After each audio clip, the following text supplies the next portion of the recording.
द्वारा चालता आ ऑनलाइन शिक्षण में हूँ आप सबनु हार्दिक स्वागत करूँ छूं। तो आपणे सायन्स सब्जेक्टनी अंदर आपणे घणा बधा विषय पछी बळ होय तो भले दबाण होय तो भले क्लियर।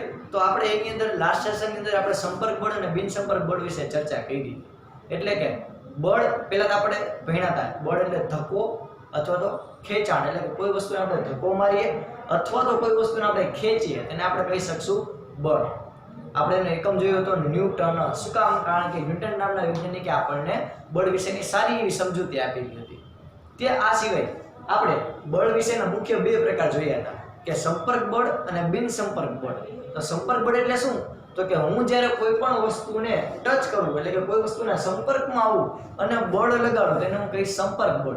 जेने आपणे बे उदाहरण जोया तो एक तो स्नायु बळ, हूँ आने दबावीश तो उबेशवाचक मारा स्नायुथी हूँ बळ करीश एटले पेલું હતું स्नायु बळ અને બીજું હતું યાદ કરો ઘર્ષણ बळ। બીજું તો કે બીજો પ્રકાર હતો બિન સંપર્ક બળ। બિન સંપર્ક બળમાં આપણે અલગ અલગ ઘણા બધા એક્સપેરિમેન્ટ દ્વારા આપણે પ્રકાર સમજાય જેમ કે ચુંબકીય બળ, ગુરુત્વાકર્ષણ બળ, विद्युतीय बळ એટલે કે સ્થિર વિદ્યુત બળ આપણે આ બધી ચર્ચા કરી। હવે આપણે બળ વિશે સારો એવો ખ્યાલ મેળવ્યા બાદ હવે આપણે આગળના સેશન ઉપર આગળ વધીએ। એટલે કે આપણું તમે ધ્યાનથી ચેપ્ટર જુઓ, ચેપ્ટર નંબર 11 કે જેનું નામ છે બળ અને દબાણ। તો આપણે બળ વિશે સંપૂર્ણ માહિતી મેળવી લીધી કે બળ કોને કહેવાય। ચેપ્ટર નંબર 11 વિશે માં આપણે બળ અને દબાણ વિશે સંપૂર્ણ માહિતી મેળવવા માટે પહેલો આપણો ટાસ્ક પૂરો એટલે કે આપણે બળ વિશે આપણે પૂરેપૂરી માહિતી મેળવી લીધી। હવે આપણે ભણીશું દબાણ કોને કહેવાય। ઓકે, રીઝન શું? તો કે તમને જો બળ આવડશે તો જ તમને દબાણ આવડશે। એટલે આપણે પહેલા બળ સમજી ગયા, હવે આપણે ભણીશું દબાણ કોને કહેવાય। તો સૌથી પહેલા દબાણ એટલે શું? તો કે એની પહેલા હું તમને કંઈક ક્વેશ્ચન પૂછું છું કે આપણે જો ઘણીવાર ઉનાળાની અંદર ચોમાસાની અંદર ચક્રવાત સર્જાય છે જેને કહીએ વંટોળ આવે છે, વાવાઝોડું આવે, તો એ બધું શું કામ ઉદ્ભવે છે? કોઈ માણસ એની હેન્ડલિંગ કરે છે? તો કે ના, તમે એમ કહેશો કે એક કુદરતી ઘટના છે। તો કેવી રીતે? તો કે આપણને ખબર છે કે એટમોસ્ફિયરિક પ્રેશર એટલે કે વાતાવરણના દબાણને લીધે વાતાવરણમાં કંઈક ફેરફાર થાય, હવામાં કંઈક ફેરફાર થાય કે જેને લીધે વાવાઝોડું વંટોળ છે એ ઉત્પન્ન થાય છે। આ સિવાય તમને હું બીજો પ્રશ્ન પૂછું કે તમે જે ખીલી હોય, ખીલી જેનો તમે આકાર આવો જોયો છે, કોઈ પણ ખીલી એનો તમે આકાર છે આવો જોયો હશે, આવું અણીદાર ખીલી હોય જે ખીલી તમે નોર્મલ કોઈ પણ લાકડાની વસ્તુ હોય તેમાં આપણે જોઈ છે ખીલી કોકને ઠોકતા જોઈએ છે। तो जे आ खीली छे खीली ए खीलीनो આગળનો ભાગ છે બહુ પોળો હોય છે અને છેલ્લો ભાગ એકદમ અણીવાળો હશે। તો તમે ઊંધી ખીલી મારવાની ટ્રાય કરો કોઈ છે લાકડા ઉપર, એટલે કે અણીથી નહીં, આવી રીતે અણી હોય અણી બાજુથી નહીં પણ ઊંધી બાજુથી તમે ખીલીને મારવાનો પ્રયત્ન કરો, એટલે કે ખીલીને લાકડાની અંદર બેસાડવાનો પ્રયત્ન કરો તો શું ખીલી અંદર જશે? તમે તરત ક્વેશ્ચન પૂછો કે સાહેબ કોઈ દી ન જાય, હું ઊંધી ખીલી મારું કોઈ દી ન જાય, પણ સીધી અણીવાળો ભાગ છે એ ખીલી બાજુ મારી જોરથી હથોડો મારું તો અંદર વહી જશે। તો શું કામ અણીવાળો ભાગ છે એ જ લાકડાની અંદર જાય છે, આ પોળો ભાગ શું કામ અંદર જતો નથી? પેલો ક્વેશ્ચન અહીંયા। બીજું તો કે આપણે શાકભાજી છે એને આપણે કાપવાનું કામ કરીએ, શાકભાજી એને આપણે સુધારતા હોઈએ, તો શાકભાજી સુધારીએ તેમાં આપણે જે ચાકુનો ઉપયોગ કરીએ તો ચાકુની તમે ધાર જોજો એ એકદમ પાતળી છે। તમે જે કોઈ પણ ચાકુ હોય, ફોર એક્ઝામ્પલ હું આ રીતે ચાકુની આકૃતિ દોરું, આવી રીતે ચાકુ હોય છે, તો જે આ ચાકુ છે આ ચાકુનો તમે ઉપરની સપાટી જુઓ, તમે આજે જ પ્રવૃત્તિ કરી જોજો તો ઉપરની સપાટી જોશો તો એકદમ જાડી દેખાશે। એટલે કે એના કરતાં આ જે નીચેની સપાટી છે જેનાથી આપણે શાકભાજી કાપવાના છે એ એકદમ પાતળી એકદમ ધારવાળી છે, જેને આપણે કહીએ ગુજરાતીમાં ધારવાળી। તો ધારવાળી એટલે શું? તો કે એ સપાટી એકદમ કેવી હશે? પાતળી હશે આના કમ્પેરમાં ઉપરની સપાટીની। તો એવું શું કામ? એટલે કે તમે આને સામેથી જુઓ તો આની આકૃતિ આવી દેખાશે, આ ચાકુ આ ધાર છે ને તમે આમ સામેથી જુઓ તો તમને આવી રીતે દેખાશે, એટલે કે આ ભાગ એકદમ અણીવાળો હોય છે। તમે જેમ જેમ ઉપર જતા જાઓ તેમની સપાટી કેવી થઈ જશે? એકદમ જાડી। તો તમે આવી રીતે ચાકુ જોયું હશે। આ સિવાય તમે ઘણી બધી કાપવાના કંઈ પણ ઘણી બધી સાધન હોય તેમાં તમે જુઓ તો જે શરૂઆતની ધાર છે એકદમ પાતળી હોય છે, એકદમ પાતળી। ઓકે, બીજું તો કે આપણને ખબર છે કે નોટિસ બોર્ડ ઉપર તમે કોઈ વસ્તુ ચોંટાડવા માટે તમે જે થંબપિનનો ઉપયોગ કરો છો એ થંબપિન પણ પાતળી છે। ઓકે, આ સિવાય તમને હું એક ઉદાહરણ આપું એક કાચણીનું।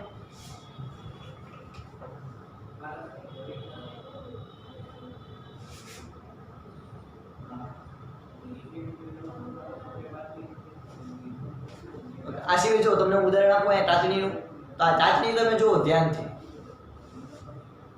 તો તમે આ ટાચણી જુઓ તેના જે ઉપરનો ભાગ છે એ એકદમ કેવો છે, પહોળો, અને જે આ જે નીચેનો ભાગ છે એકદમ અણીવાળો છે, એકદમ કેવો છે, અણીવાળો. તો અહીંયા આપણે જોઈ શકીએ કે જે આ ટાચણી છે એ ટાચણીનો આ ભાગ છે એ એકદમ પહોળો હશે, એની કમ્પેરમાં આ ભાગ એકદમ પાતળો છે, એટલે કે સોય જેવો એકદમ અણીવાળો ભાગ છે. તો અહીંયા આપણને પ્રશ્ન એ થાય કે તો શું કામ અણીવાળા ભાગ છે એની મદદથી જ આપણે કોઈ વસ્તુને બેસાડી શકીએ છીએ, કોઈ વસ્તુને ઠોકી શકીએ છીએ, દિવાલમાં કે લાકડામાં કે કોઈ પાટિયામાં, કઈ પણ જગ્યાએ.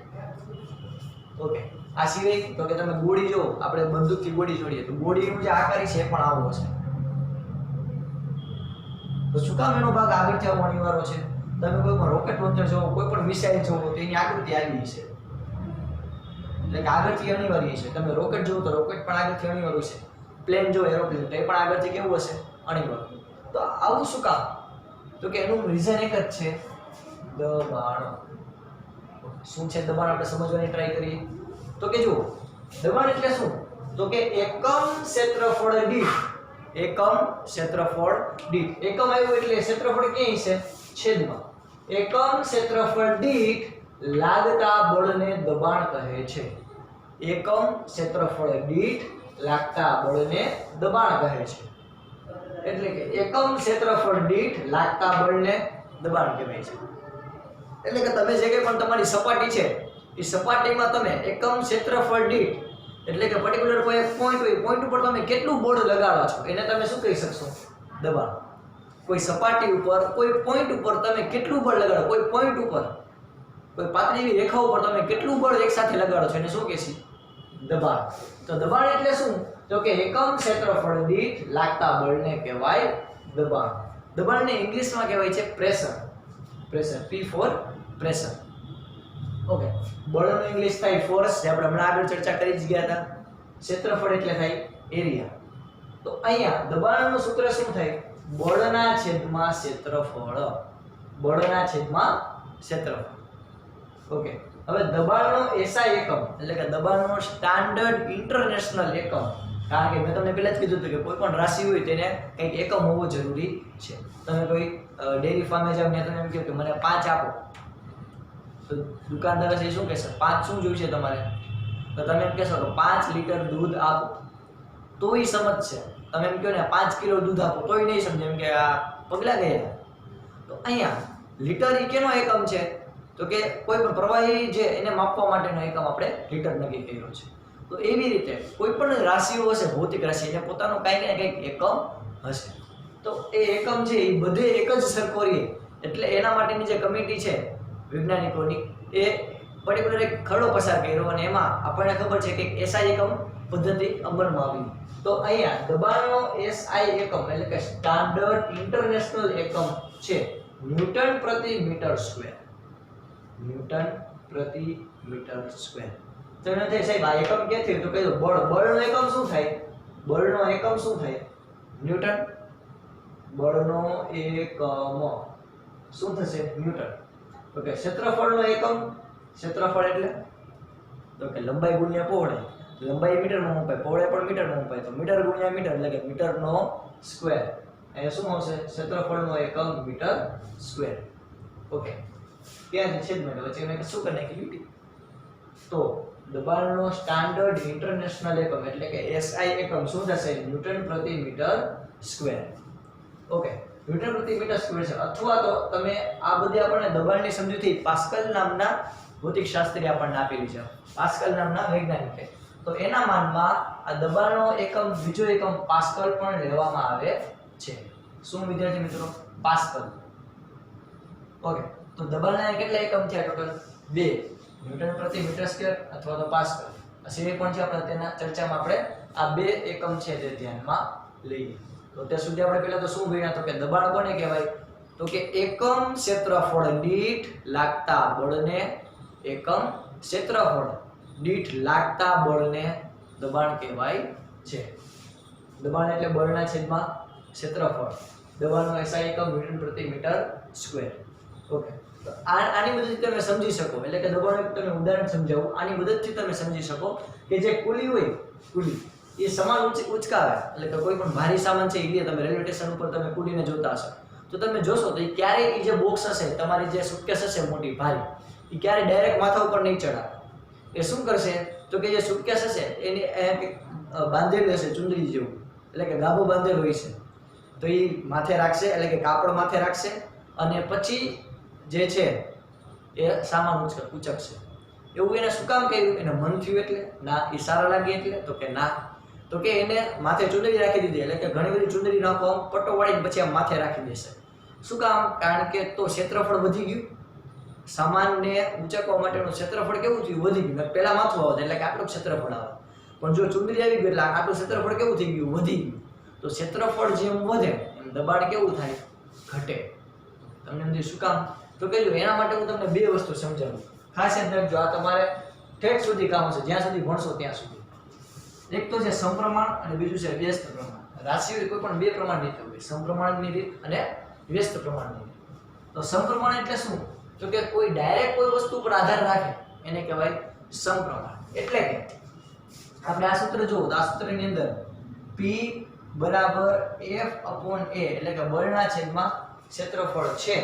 તો અહીંયા જે ઉપર જે આવ્યું અંશમાં એ શું દર્શાવે છે? સમપ્રમાણ. એટલે કે હું એમ કહી શકું કે P ચલે છે F. ચલે છે એટલે તો કે આ કેની નિશાની છે? સમપ્રમાણ. કેની નિશાની છે? સમપ્રમાણ. એટલે કે P ચલે છે F એટલે શું? તો કે જેમ બળ વધારું તેમ દબાણ વધશે, બળ ઘટાડું તો દબાણ ઘટે. એટલે કે કોઈ એક વસ્તુ વધે ને તો બીજી વસ્તુ પણ વધે, કોઈ એક વસ્તુ ઘટે તો બીજી વસ્તુ પણ ઘટે. ફોર એક્ઝામ્પલ, બીજો તમે કેવા ઘણા બધા એક્ઝામ્પલ લઈ શકો. જેમ કે તમે એમ કહી શકો કે જેમ તાપમાન ઘટે એમ ઠંડી વધે. તો અહીંયા જો કોઈ વસ્તુ ઘટે છે સામે વધી, તેને તમે સમપ્રમાણ તરીકે લઈ શકો નહીં. પણ તમે એક ઉદાહરણ લઈ શકો. ફોર એક્ઝામ્પલ, ગરમી વધે તો એસી નો ઉપયોગ વધે. તો આ કેવું થયું? સમપ્રમાણ. એટલે કે ગરમી વધી તો સામે એસી નો ઉપયોગ પણ શું થયું? વધ્યું. એસી નો ઉપયોગ ઘટશે નહીં. તો આવી રીતે સમપ્રમાણ એટલે શું? તો કે સિમ્પલ. સમપ્રમાણ એટલે શું? કોઈ વસ્તુ વધારો તો સામે બીજી વસ્તુ વધે, તેને શું કહીશું? સમપ્રમાણ. ફોર એક્ઝામ્પલ, મારે 2 ની જગ્યાએ 4 પેન લઉં, હું 2 બોલપેન ની જગ્યાએ 4 બોલપેન લઉં, એટલે કે મેં બોલપેન વધારી તો સામે પૈસા પણ વધશે, મારે દુકાનદારને પૈસા દેવાના પણ વધશે. હું 2 બુક ની જગ્યાએ 4 બુક લઉં તો મારે દુકાનદારને દેવાના પૈસા પણ શું થાય? વધે. એટલે કે કોઈ એક વસ્તુ વધે તો સામે એક વસ્તુ વધે. ઓકે, મને દુકાનદારે 5 બુક દેખાડી, એમાંથી હું 4 બુક દઈ દઉં અને એક જ બુક લઉં તો સામે મારે પૈસા પણ આપવાના કેવા થઈ ગયા? ઘટી ગયા. તો કોઈ એક વસ્તુ વધે તો સામે બીજી વસ્તુ પણ વધે, કોઈ એક વસ્તુ ઘટે તો સામે બીજી વસ્તુ પણ ઘટે. તો આને આપણે કેવું કહેશું? સમપ્રમાણ. સમપ્રમાણ એટલે શું? સમ એટલે સરખું, પ્રમાણ એટલે માપ. સરખું માપ એટલે કે કોઈ એક વસ્તુ વધે તો બીજી વસ્તુ વધે, કોઈ એક વસ્તુ ઘટે તો બીજી વસ્તુ પણ ઘટે. આને કહેશું સમપ્રમાણ. એટલે કે P ચલે છે F, એટલે કે જેમ દબાણ વધારો એમ બળ વધે, દબાણ ઘટાડો એમ બળ ઘટે. દબાણ વધારો એમ બળ વધે, દબાણ ઘટાડો એમ બળ ઘટે. તો આ થઈ સમપ્રમાણની વાત. હવે આવ્યું વ્યસ્ત પ્રમાણ. વ્યસ્ત પ્રમાણ એટલે શું? તો કે કોઈ રાશિ હોય એની અંદર કોઈ એક વસ્તુ છેદમાં હોય એને શું કહેવાય? વ્યસ્ત પ્રમાણ. એટલે કે અહીંયા આપણા સૂત્ર છે, આપણું જે સૂત્ર શું હતું? P બરાબર F/A. તો આ અંશમાં હતું એ કેમાં હોય? સમપ્રમાણમાં. તો જે છેદમાં હોય કેમાં હોય? વ્યસ્ત પ્રમાણમાં. એટલે કે હું કહી શકું કે P ચલે છે 1/A. એટલે કે દબાણ છે એ ક્ષેત્રફળના કેવા પ્રમાણમાં છે? વ્યસ્ત પ્રમાણ. વ્યસ્ત પ્રમાણ એટલે શું? વ્યસ્ત એટલે ઊંધું. ઓકે, વ્યસ્ત પ્રમાણ એટલે શું? તો કે કોઈ એક વસ્તુ વધારો તો બીજી વસ્તુ ઘટે, એને શું કહેશું? વ્યસ્ત પ્રમાણ. કોઈ એક વસ્તુ વધારો તો બીજી વસ્તુ ઘટે, તેને શું કહેશું? વ્યસ્ત પ્રમાણ. ફોર એક્ઝામ્પલ, તાપમાન ઘટાડો તો ઠંડી વધે, તાપમાન ઘટાડો તો જો મેં તાપમાન શું કર્યું? ઘટાડ્યું. તો તાપમાન ઘટાડો તો ઠંડી વધે. આ કેનું ઉદાહરણ થયું? વ્યસ્ત પ્રમાણ. વ્યસ્ત પ્રમાણ. ઓકે, તાપમાન ઘટાડો તો ગરમી પણ ઘટે, તો તાપમાન ઘટાડો તો ગરમી ઘટે. ઘટે શબ્દ આવ્યું તો ત્યાં શું આવશે? સમપ્રમાણ. પણ તાપમાન ઘટાડો તો ઠંડી પણ વધે. તો એ કેનું ઉદાહરણ થયું? વ્યસ્ત પ્રમાણ. તો અહીંયા જેમ ક્ષેત્રફળ છે, ક્ષેત્રફળ ક્યાં છે? છેદમાં. એટલે કે જેમ હું ક્ષેત્રફળ છે એ ઘટાડીશ એમ મારું દબાણ કેવું થાય? વધશે. જેમ ક્ષેત્રફળ છે એ ઘટાડીશ એમ મારું દબાણ કેવું થાય? વધે. આ જ કારણથી આપણે કોઈ પણ ધારદાર વસ્તુ છે એનું ક્ષેત્રફળ શરૂઆતમાં કેવું રાખીએ છીએ? ઓછું. એટલે શું કરી શકે? તો કે એની આસપાસ જેટલી પણ વસ્તુ આવે એને શું કરી શકે? તો કે ચીરી શકે. હજી એકવાર, વ્યસ્ત પ્રમાણ એટલે શું? તો કે દબાણ છે એ ક્ષેત્રફળના વ્યસ્ત પ્રમાણમાં હોય. એટલે કે P ચલે છે 1/a. એટલે કે જેમ મારું ક્ષેત્રફળ છે એ હું ઘટાડીશ, જેમ મારું ક્ષેત્રફળ ઘટાડીશ તો મારું આ દબાણ કેવું થાય? વધશે. જેમ ક્ષેત્રફળ મારું વધારીશ એમ મારું દબાણ શું થશે? ઘટશે. એટલે તમે જુઓ, હવે આપણે ઉદાહરણ જોઈએ કે કુલી હોય માથે ચૂંદડી નાખો પટ્ટો રાખે અને પછી એની માથે સામાન ઉચકે તો ક્ષેત્રફળ એનું કેવું થયું? વધી ગયું. તો ક્ષેત્રફળ વધે તો દબાણ કેવું થાય? ઘટે. એટલે એને ઓછું માર લાગશે, ઓછું બળ લાગશે, એટલે કે એનું માથું દુખશે નહીં. તો આ જ કારણથી તમે જુઓ, કોઈ પણ વજન ઉચકતા છે ને તો વજન ઉચકતા છે ને તો ન્યાય કપડું રાખશે. જેમ કે તમે જૂના જમાનાની અંદર જોયું હશે કે જ્યારે કોઈ પણ સ્ત્રીઓ હોય એ દૂર દૂર ગામડા સુધી પાણીમાં ભરવા જતી તો ત્યાં એ લોકો માથે રાખતા, કાપડ રાખતા, એની માથે હાંડા અને એ બધું ચડાવતા, એટલે કે બેડા ચડાવતા. તો શું કામ માથે એવું રાખતા? તો કે માથે રાખે એટલે માથામાં લાગે નહીં, એટલે કે માથામાં બળ ન લાગે એટલે માથું દુખે નહીં. તો જેમ ક્ષેત્રફળ વધશે એમ દબાણ ઘટશે. જેમ ક્ષેત્રફળ ઘટશે એમ દબાણ વધશે. બે એકબીજાને કેવા પ્રમાણમાં છે? વ્યસ્ત પ્રમાણમાં. એટલે આપણે કોઈ વસ્તુને કાપવી હોય તો મારે ચાકુનું ક્ષેત્રફળ કેવું રાખવું પડે? જે કોઈ પણ વસ્તુથી કાપું છું એનું ક્ષેત્રફળ કેવું રાખવું પડે? એકદમ ઓછું. એટલે તમે જુઓ, કોઈ પણ ચાકુ કે કોઈ પણ ખીલી છે તેનું શરૂઆતનું જે ક્ષેત્રફળ છે એ ખૂબ જ ઓછું હોય છે. જો પછી તો કે જેમ જેમ એ કાપતું જાય, એટલે કે જેમ જેમ આપણે ઉપર આવતા જાય એમ એનું ક્ષેત્રફળ કેટલું થતું જાય? વધતું જાય. એટલે કે ક્ષેત્રફળ ઓછું એટલે દબાણ કેવું લાગે? સૌથી વધારે. એટલે એ જે વસ્તુ એ કપાઈ જાય. એટલે આપણે કોઈ પણ વસ્તુમાં ધારવાળી વસ્તુ ઇમ્પોર્ટન્ટ છે. જો તમે બુઠી છરીથી તમે કાપશો તેમાં તમારે બહુ વધારે બળ લગાડવું પડશે તો એ માંડ કપાશે. એટલે દબાણની અગત્યનો ભાગ ભજવે છે. ઓકે, તો આ થઈ બધી ચર્ચા. તો આના પરથી હું શું કહી શકું? તો કે જેમ સપાટીનું ક્ષેત્રફળ વધે એમ દબાણ ઘટે, અને જેમ સપાટીનું ક્ષેત્રફળ ઘટે એમ દબાણ વધે, કારણ કે બે એકબીજાને કેવા પ્રમાણમાં છે? વ્યસ્ત પ્રમાણમાં. ઓકે, આ બધી ચર્ચા કર્યા બાદ તમે આ બધું લખી શકો છો તમારી બુકમાં. હું તમને 2 મિનિટનો ટાઈમ આપું છું, ફટાફટ તમે જોઈ જુઓ. અને આ બધી બુક આ બધી નોટ છે તમારે તમારી બુકમાં લખવાની છે. કેના વિશે ટૂંક નોંધ છે? તો કે તમને પૂછે કે ટૂંક નોંધ લખો દબાણ, તો તમારે આ બધા મુદ્દા લખવા પડે. અને એક ઉદાહરણ કુલીનું જે છે, હું તમને ઉદાહરણ આપ્યું ને કે કુલી છે એ પોતાના માથા પર ચૂંદડી રાખે છે અને પછી સામાન ઉચકશે કે જેથી કુલીનું જે ક્ષેત્રફળ છે એ વધી જાય તો દબાણ ઘટી જાય. તો તમારે ઉદાહરણ પણ દર્શાવવું પડે. તો ફટાફટ તમને 2 મિનિટનો ટાઈમ આપું, ફટાફટ બધા સ્ક્રીનશોટ પાડી લ્યો અથવા તો લખી લ્યો ફટાફટ.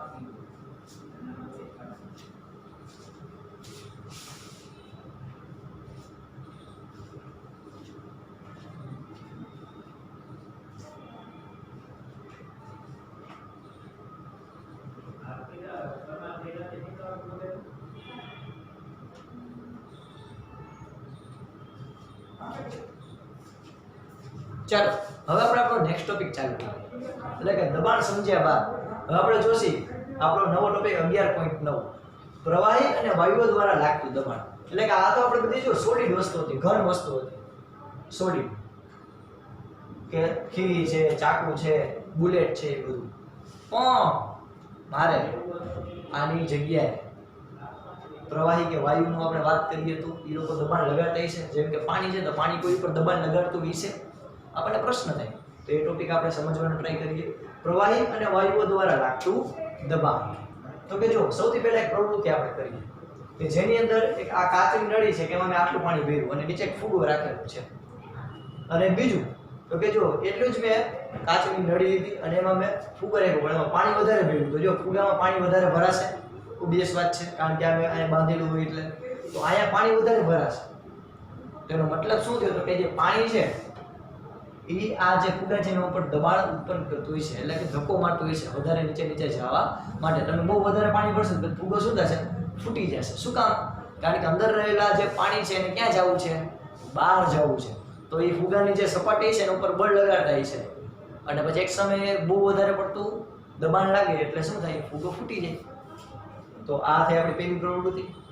બીજું તો કે આ હમણાં હું તમને કરાવું. બીજી પ્રવૃત્તિ તમે જુઓ તો બીજી પ્રવૃત્તિની અંદર આપણને એક બીકર હોય. બીકરમાં તમારે આડું એક આવી જે નળી હોય એ નળી ઉપર તમારે ફુગો ભરાવી દેવાનો. પછી તમારે શું કરવાનું? તો કે એક આવી રીતે એને પાણીથી ભરી દેવાનું. તમે જેમ પાણી ભરશો ને એમ જોજો અહીંયા જે ફુગો છે એ ફૂલાતો જશે. ફુગો છે એ કેવો થશે? કે ફૂલાતો જશે, ફૂલાતો જશે. એક સમય આવશે કે એ ફૂલે એને કેવું થશે? તૂટી જશે, ફાટી જશે. તેનો મતલબ શું થયો? તો કે પાણી છે એ આ ફુગા ઉપર બળ લગાડે છે, એટલે કે પાણી છે એ ફુગા ઉપર દબાણ લગાડે છે. ઓકે, એની પછી એક પ્રેક્ટિકલ જોઈએ.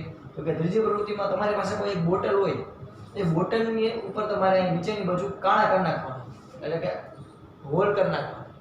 પછી તમે પાણી ભરશો તો પાણી અહીંયાથી બહાર આવશે કે નહીં યાર? ઓબ્વિયસ વાત છે, બહાર આવશે. તો એનો મતલબ શું થયો? તો કે પાણી બહાર આવ્યું એનો મતલબ એવો થયો કે જે કોઈ પણ પ્રવાહી છે એ આ જે બોટલ હશે બોટલની સપાટી ઉપર બળ લગાડે છે. તો આ થઈ આપણી પ્રવૃત્તિ. આ પ્રવૃત્તિ આપણે હમણાં જોઈએ. તો આના ઉપરથી આપણે શું કહી શકીએ? તો કે વાયુઓ કે પ્રવાહ જે પાત્રમાં ભર્યા હોય તેમાં દબાણ લગાડે છે. તમે એક ઉદાહરણ જોયું હશે. તમે વિચાર કરો કે કોઈ પણ મોટી નહેર હોય, કોઈ પણ મોટી નહેર અથવા કોઈ પણ મોટી નળી હોય, એ નળીની અંદર કંઈક કાણું પડે તો પાણી ત્યાંથી બહાર આવશે ફુવારા સ્વરૂપે. શું કામ? કારણ કે સતત જે કોઈ પણ પાણી જાતું હોય ને નળીમાં તો એ સતત દિવાલ એની સતત બળ લગાડતું હોય, સતત દબાણ ઉત્પન્ન કરતું હશે. પણ કોઈ જગ્યાએ માની લો કે નાનો એવો છિદ્ર આવી જાય તો ત્યાંથી પાણી કેવું જશે? બહાર. એટલે આપણને ફુવારો સ્વરૂપે આપણને જોવા મળશે. એનો મતલબ શું થયો? તો કે કોઈ પણ વાયુ હોય કે પ્રવાહી હોય જે પાત્રમાં ભર્યા હોય તે પાત્રમાં દબાણ લગાડે છે, એને સતત બહાર જવાનો પ્રયત્ન કરે છે. ઓકે, બીજું તો કે તમે જોયું હશે કે જે સાયકલની ટ્યુબ હોય હવાથી ભરેલી, એમાં તમે જુઓ ક્યારેક પંચર પડે એટલે કે નાનું એવું કાણું થાય તો જે હવા છે એ બધી બહાર વહી જશે. શું કામ ભાઈ બહાર જાય છે? તો કે હવા છે એ સતત જે ટાયરની જે સપાટી હોય ત્યાં બળ લગાડે છે. જેવી એને જગ્યા દેખાણી, એક હોલ દેખાડો ત્યાંથી કેવું જશે? બહાર. તો આના પરથી આપણે શું કહી શકીએ? વાયુઓ કે પ્રવાહી જે પાત્રમાં ભર્યા હોય તેમાં દબાણ લગાડે છે. તો આપણે નેક્સ્ટ સેક્શનની અંદર વિદ્યાર્થી મિત્રો આ પ્રવૃત્તિ પણ જોશું અને આ સિવાય આપણે આગળ દબાણ વિશેના આગળ ટોપિકની ચર્ચા કરીશું.